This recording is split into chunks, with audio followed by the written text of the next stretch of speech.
Well, yeah, I think we will get started, y'all. Thanks so much. And I'm just going to kick it over to David. All right, next slide, please.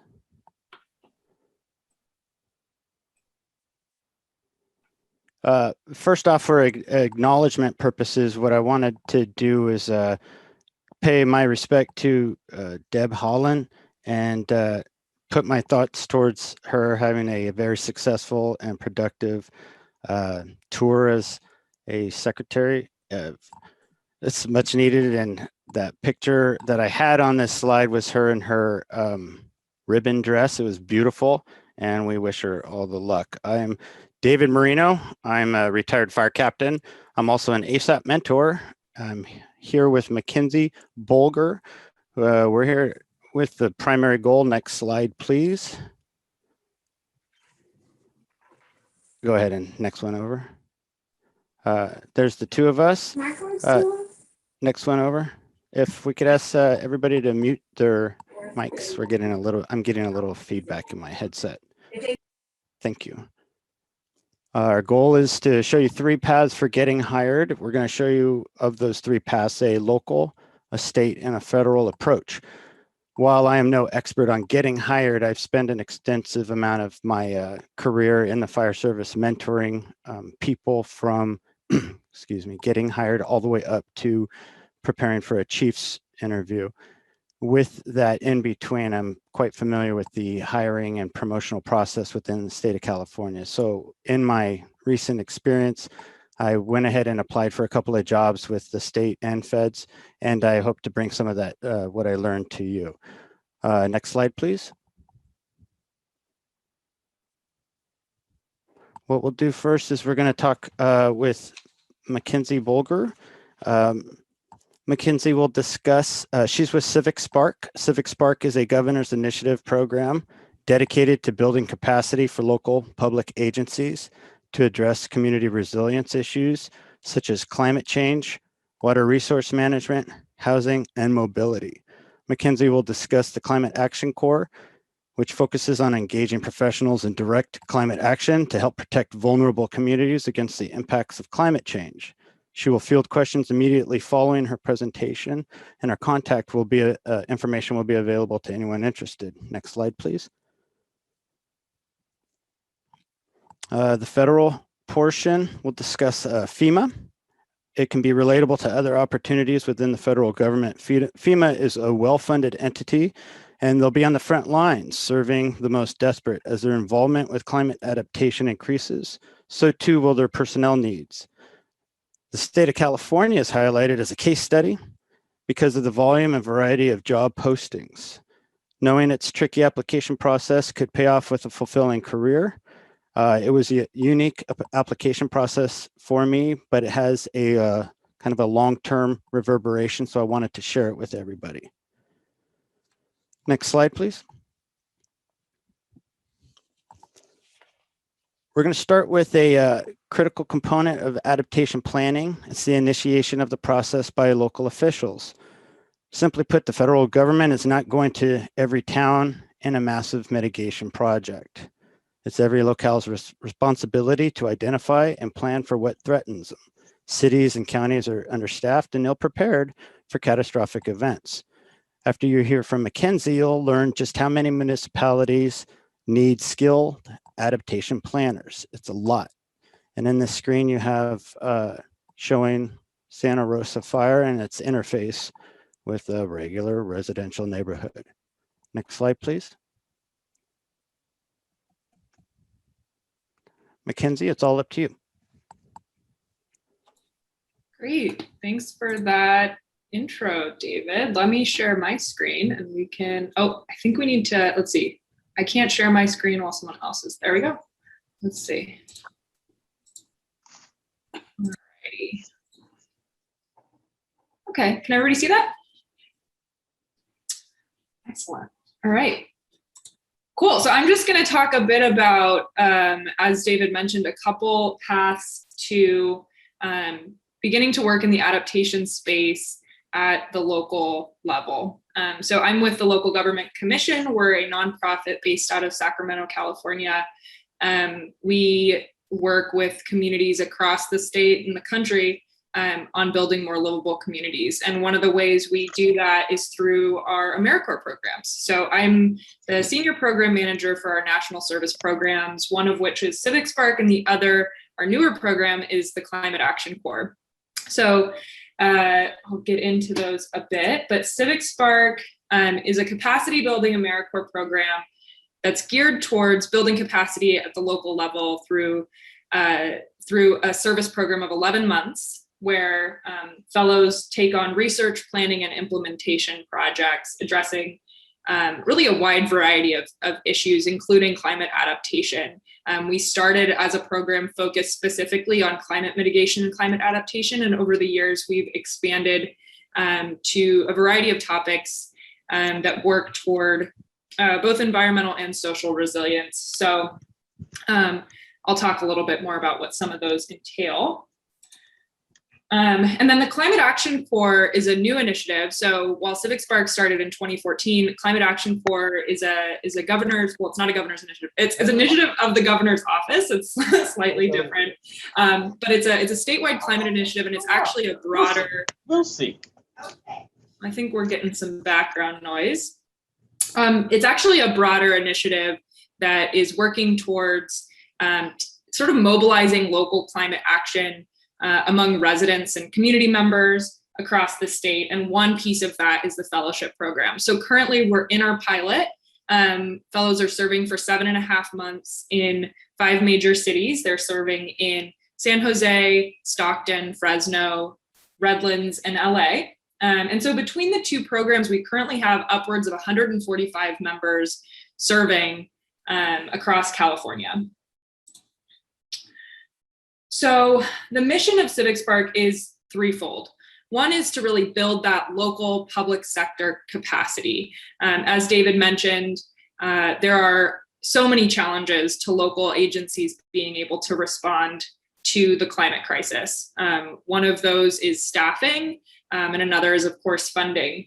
And so by providing an opportunity for young folks to gain experience in the program, in these local governments, doing really very necessary work at the front lines of climate change mitigation and adaptation, there's sort of a dual benefit of folks getting that professional experience and also local agencies getting the much needed capacity support. So the first goal is really building local public sector capacity to better be able to address the emerging issues related to the climate crisis, housing crisis, other crises in California.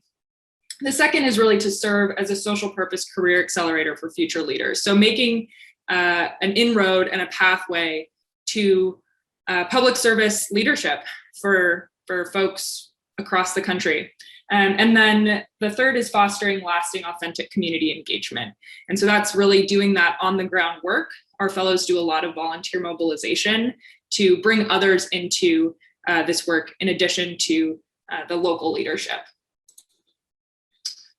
The mission of the Climate Action Corps, as I said, is broader than the fellowship program. So it's really, as a whole, intended to empower Californians to take action to address the climate crisis and really protect the most vulnerable communities from the impacts of climate change. So what do fellows do? So all fellows are Americorps members, and Americorps members kind of generally do 3 things. So one of those is getting things done, which in our case means both capacity building and direct action. Civic Spark is more of the capacity building side, doing more of that planning, management, policy in local public agencies. And Climate Action Corps is really more that direct action side. So leading volunteers in urban greening efforts, tree planting, in food waste recovery efforts, composting, various things like that. There's also the professional development side of the program. So fellows participate in multiple trainings per month on professional skills and also topical skills related to what their project is focused on. And then, as I mentioned, there's that strengthening communities component, and that's really the volunteer mobilization that fellows commit to. All right, So let me talk a bit about the project focus areas and how our two programs differ. So Civic Spark really, as I mentioned, focuses on a wide variety of topics. So we have currently 80 members or fellows serving, 80 plus, it's around 84 folks serving on these topics all across the state, from Humboldt County all the way down to San Diego. And so those fellows are really focusing on climate mitigation, adaptation, decarbonization, water policy and management, affordable housing and sustainable mobility, sometimes rural broadband, and more projects have an environmental justice or equity-centered focus. And fellows might be working on multiple of these things. They might be working on climate smart housing. They might be working kind of at the nexus of water management and energy. They might be working on wildfire resiliency, which touches on many of these topics. On the Climate Action Corps side, they're really focused again on that direct action. So urban greening, food waste recovery, home hardening, and wildfire resiliency are the topics for the pilot year. And it will be for this next cycle as well. So our next cycle will start in September, and those will be the focus areas as well. We might expand in years 3 and 4 to more solar focused projects, direct energy efficiency, things like that. So just to give you a bit of a sense, I'm going to talk about some of the projects that we've had fellows working on. And again, they're working primarily on these projects 40 hours a week for 11 months. And we actually have a couple of alumni on the call, Miles being one, who could, if you had questions, share more about their experience as well. Happy to do that to whoever wants. Yeah. If we're get in touch. Yeah, and so I'm not going to read through all of these, but folks might work on climate vulnerability assessments. That might be sea level rise. That might be related to wildfire. Regional electric vehicle assessments, carbon neutrality efforts, carbon farming. These are all things that fellows have served on. They might be doing storm flow analysis or groundwater sustainability planning or flood hazard management. They might be providing technical assistance for some of the state's housing grants. They might be doing housing element updates or doing, we've had some fellows doing affordable housing for community college students. A lot of community engagement efforts, energy equity, community needs assessments, doing work on the Green New Deal, focusing on climate justice, community development, and equity in LA. There's a lot of different things going on. On the Climate Action Corps side, a lot of tree planting, urban forestry initiatives, education around urban greening, food waste recovery, so community compost, local food systems and policies, and food distribution. And then wildfire resiliency, so creating community wildfire resiliency plans, protection plans, and then recovery and adaptation planning. So let me talk about the benefits of being an Americorps member. Americorps service is a year of service. So it's really a time where you are volunteering and giving back, and then you receive a living stipend in exchange for that. So currently, our stipend is $22,000 for the 11 months. That's followed with an education award at the completion of your service. We provide health insurance, food benefits through CalFresh. And then there's also the huge Civic Spark and what will be the Climate Action Corps network. And Americorps generally has a large network across the country. We also provide childcare assistance, professional development training, as I mentioned, student loan forbearance for the time that you are a fellow, and then also the alumni support. So as I mentioned, Miles is an alum. There's another alumni on this call, Rebecca True.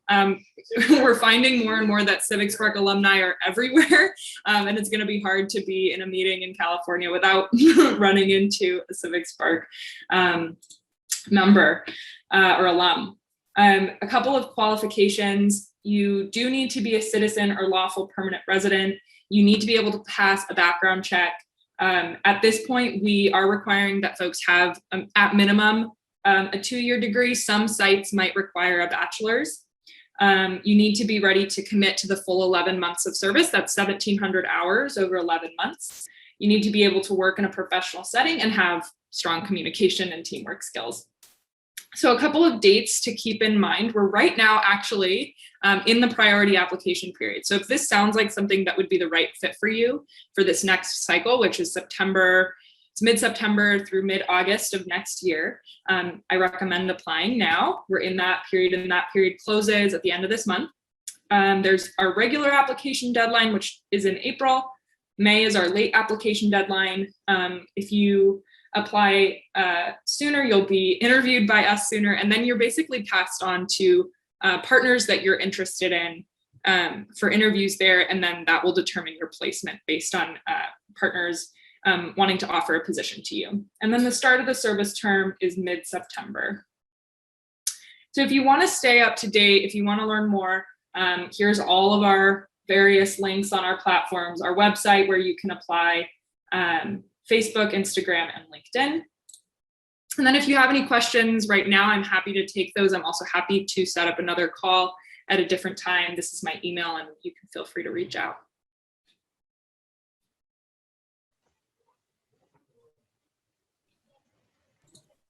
So if you have a specific question, please feel free to unmute yourself and ask. Hi, thanks, Mackenzie. This is Erin DeVries. I'm not going to turn my video on because I'm note-taking for the group today and eating my lunch at the same time. Thanks for your presentation. So it sounds like that Civic Spark is located in California. It's for folks living in California or moving to California. It's open to those folks, right? Is there a similar type of Civic Spark anywhere else in the country that you know of? I mean, Americorps is everywhere, but this California Civic Spark, it's just so unique. Is there anything else like it? Yeah, so we're trying to expand into other states. We currently have a planning grant going in the state of Washington. The Biden administration is talking about, I believe it's the Civilian Climate Corps, and wanting to start something that is nationwide.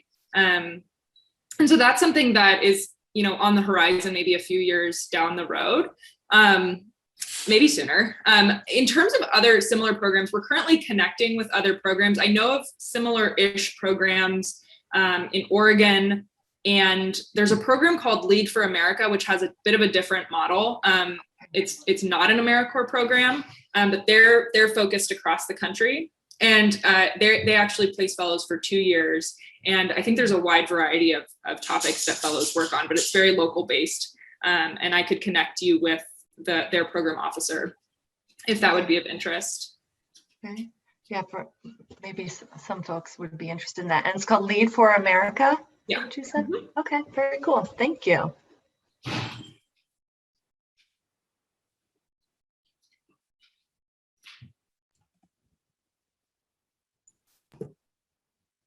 Well, there aren't any other specific questions. I'll just give a very brief plug. I wasn't even necessarily an entry-level professional per se. When I entered this program, I'd already had a fair amount of experience behind me. And I still found it useful because I was trying to move back west after living on the East Coast for some time. And it just really sort of got me into a professional network and a professional space here. And that's probably how I got my job here at the CPUC. So happy to answer any questions about it at any point as well.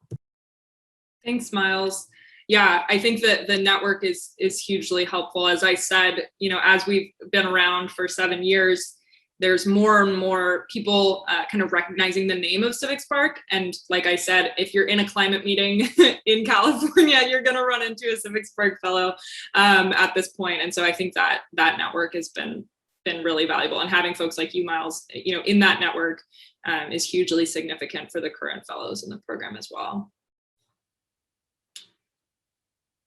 Great. Well, I don't want to take up too much time, so feel free. Again, I think the facilitators will send out my email after this call, and I'm happy to set up any question or set up any time to talk through any questions. I'm also, we're in the middle of our process for selecting projects for this year, and so if you have any contacts in California, in the local or even state government that would be interested in hosting a Civic Spark Fellow, you can connect them with me as well. We're setting those up for this year. So great. Well, thank you everyone for this opportunity. It's been great to speak with you. Thank you, Mackenzie.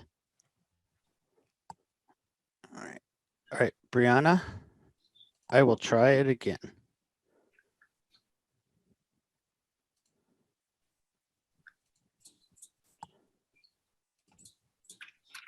If it's not working, David, I have it loaded up here too, so just let me know.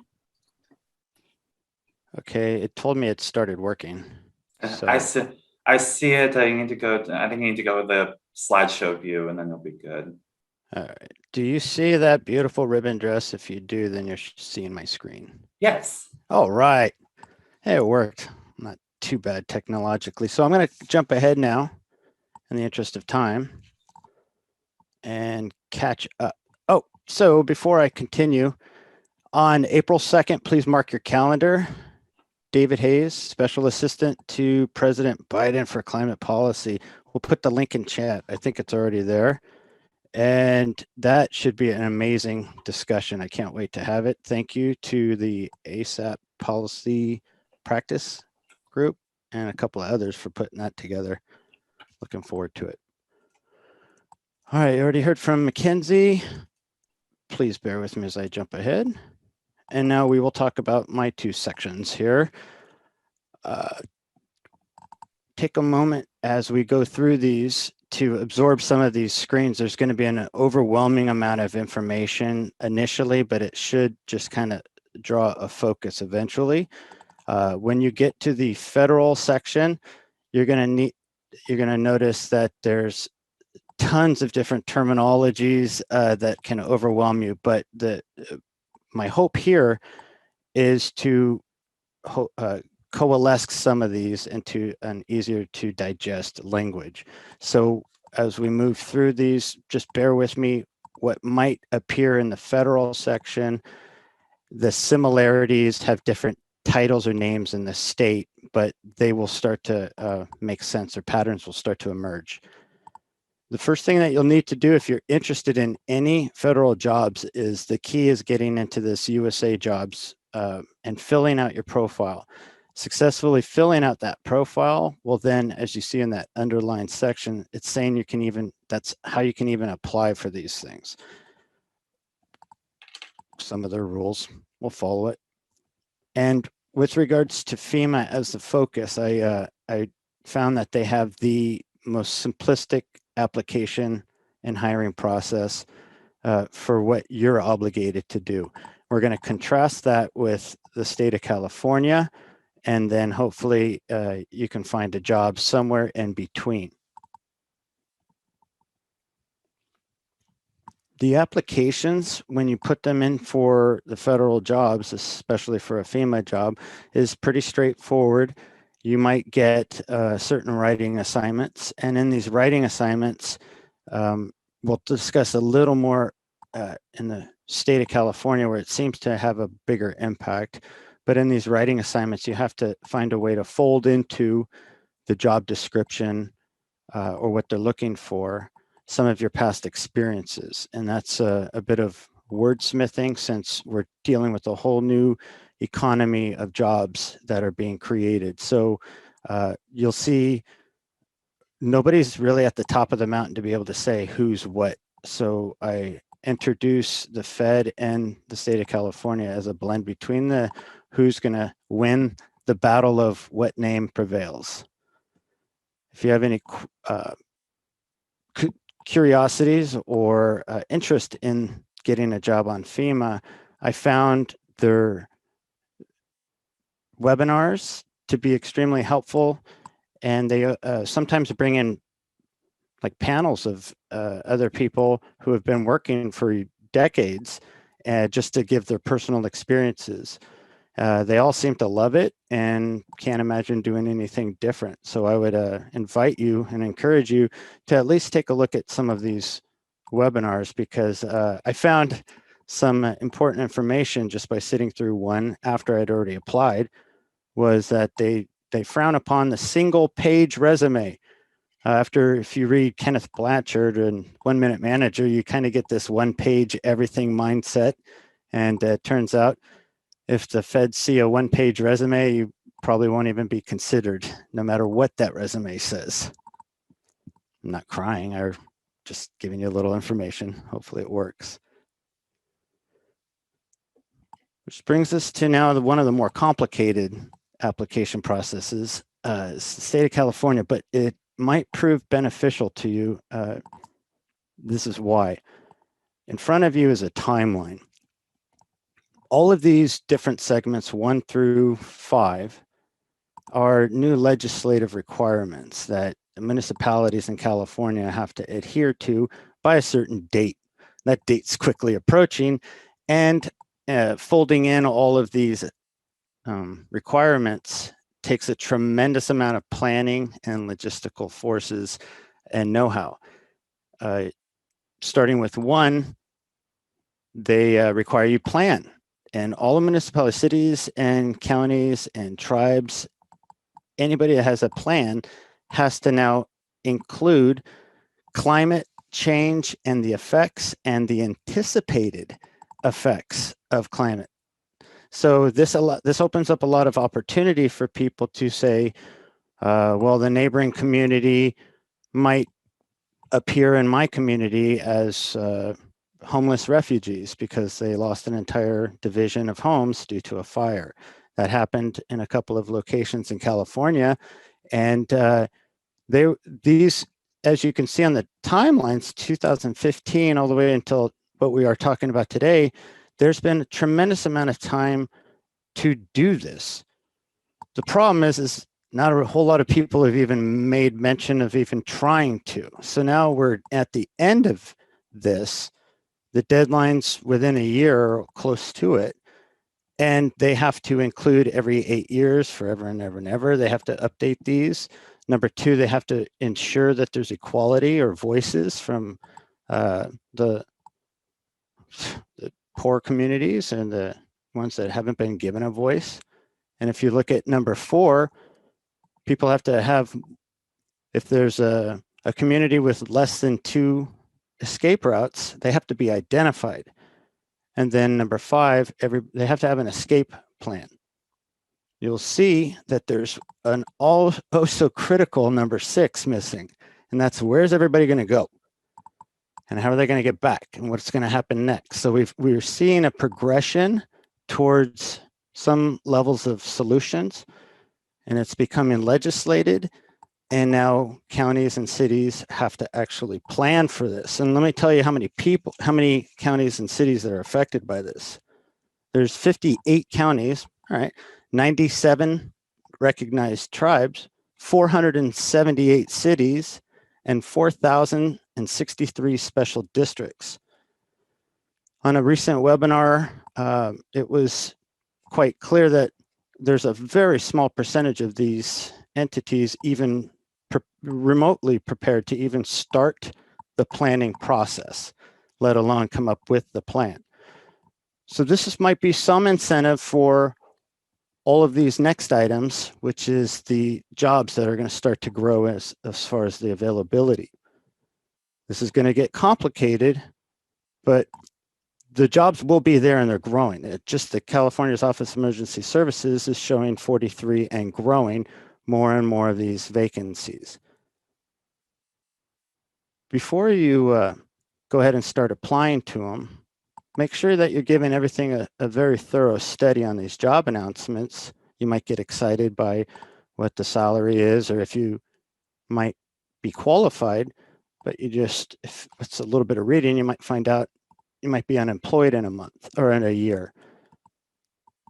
So you also, you want to study your duty statement, and I'll provide a sample of one of those as well, if you're interested. Going down a little lower on the job description, you'll find what they want as far as minimum requirements.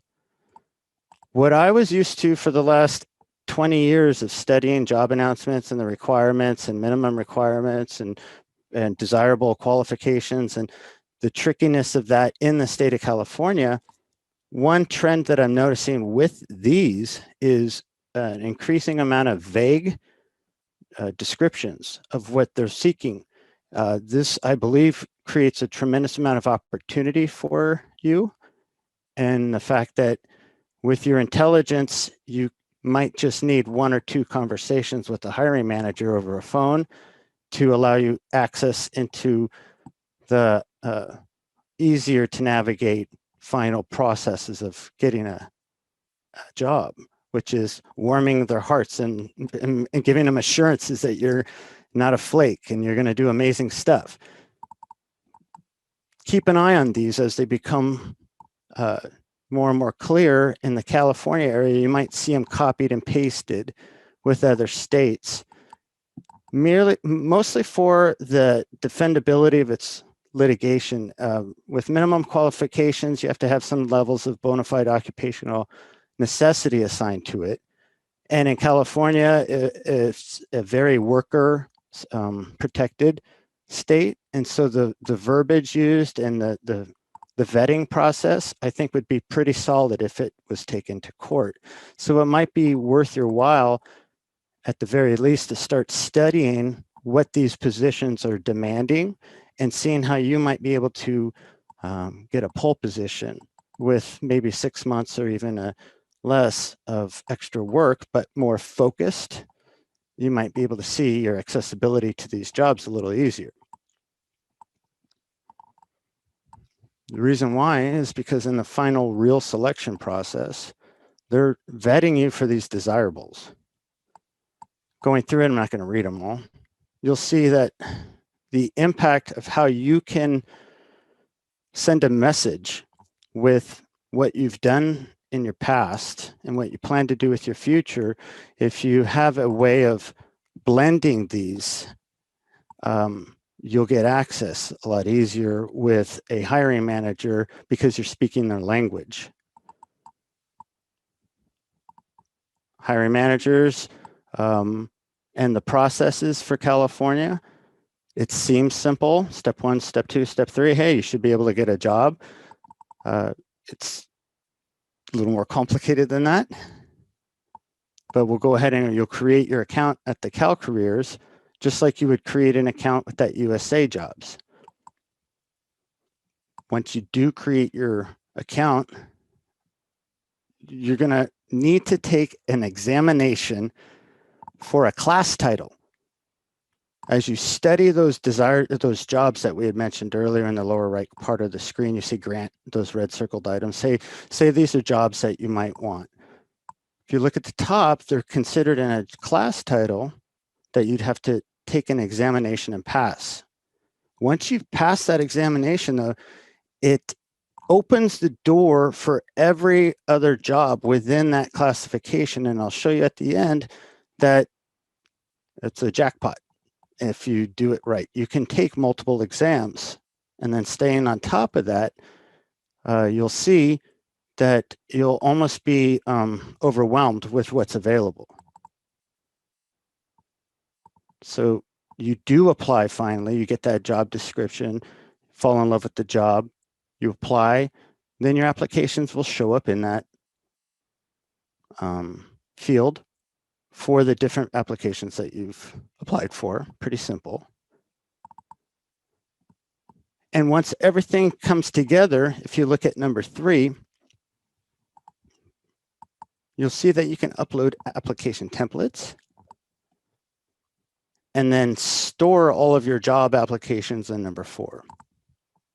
So number 5, so one thing I want to point out, once you get your Cal Careers, this account set up, the process to get the job is outlined there. You go to 1, 2, 3, 4, and then just keep doing that. Then you get to number 5, and you get these things called contact letters. These are these different agencies within California that look over, or they get your information forwarded from a hiring manager, and they say, hey, will you please apply for this job?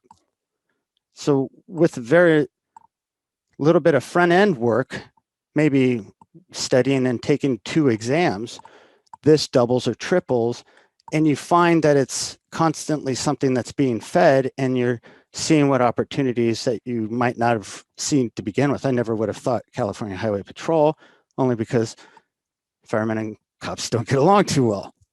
But it was something that came up and it looked interesting after I read through it. Wasn't there before. Last thing I would ask that you're going to get hired. This field is just exploding. You're too smart. The world needs you too bad. Once you are hired, just please consider spending some time and turning around and mentoring somebody in return. So now I want to open it up for questions.